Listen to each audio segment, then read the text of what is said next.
Salimos de los panteones para hablar también de lo que es también esta conmemoración, esta celebración del Día de Muertos, porque en años recientes ha trascendido las fronteras de México y ahora las famosas catrinas, esas elegantes y adornadas calaveras, se ven por doquier. ¿Cómo se ha transformado esta celebración? Él sabe y mucho de este y otros temas de la historia. Alejandro Rosas, escritor y divulgador de la historia.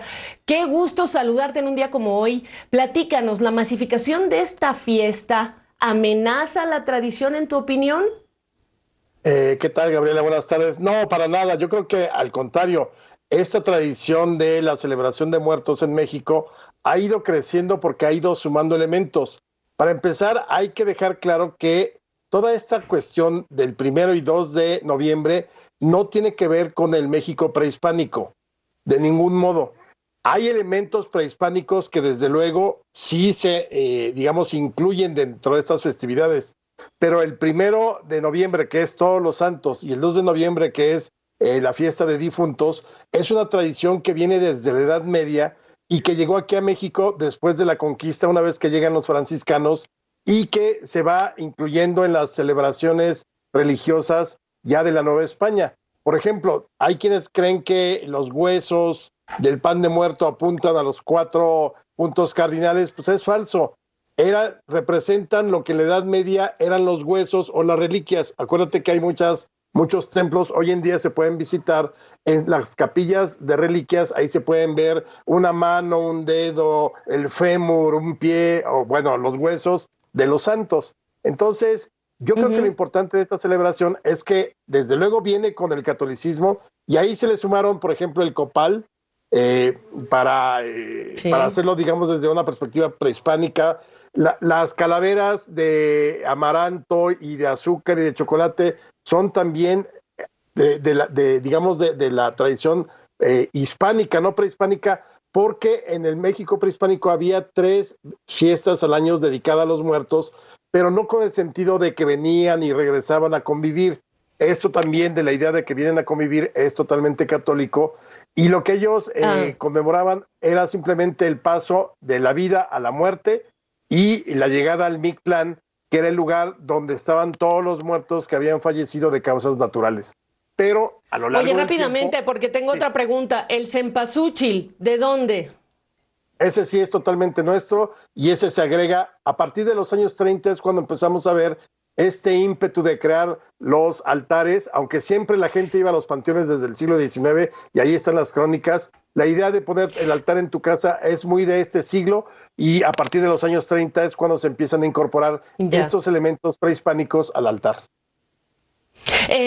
Alejandro, a ver, hay ya un espectáculo, se ha convertido en un espectáculo en algunas partes, tú sabes muy bien la manera de celebrarlo. ¿Cuánto de esto que tú nos vienes a traer, de ese acervo cultural, todavía se conoce, es Vox Populi? ¿O cuánto corremos el riesgo que deje de ser del conocimiento de toda una cultura que lo describa? Porque además hay que decir que desde afuera lo encontraron, lo vieron, y gracias también a que lo han visto desde afuera, aquí adentro en México es mucho más vistoso, más organizado, si me permites, en las calles.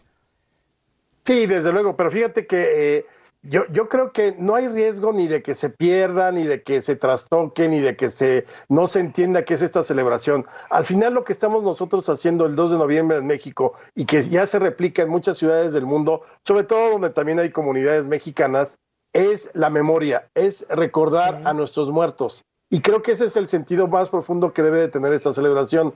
Si de pronto el niño pone el altar de muertos, pero quiere salir a pedir Halloween, no pasa absolutamente nada. Si tenemos un desfile de macabro aquí en México desde hace 6 años, es nada más y nada menos que gracias a James Bond por la película aquella donde inicia con un desfile. Ahí se instauró ese desfile. Alguien te diría Entonces, que te digo, gracias a Coco, perdóname, también, mis también, amigos aquí Ajá, exacto. y no pasa absolutamente nada porque al final creo que Coco sí lo llevó al mundo, y qué bueno que esté México presente a través de esta celebración.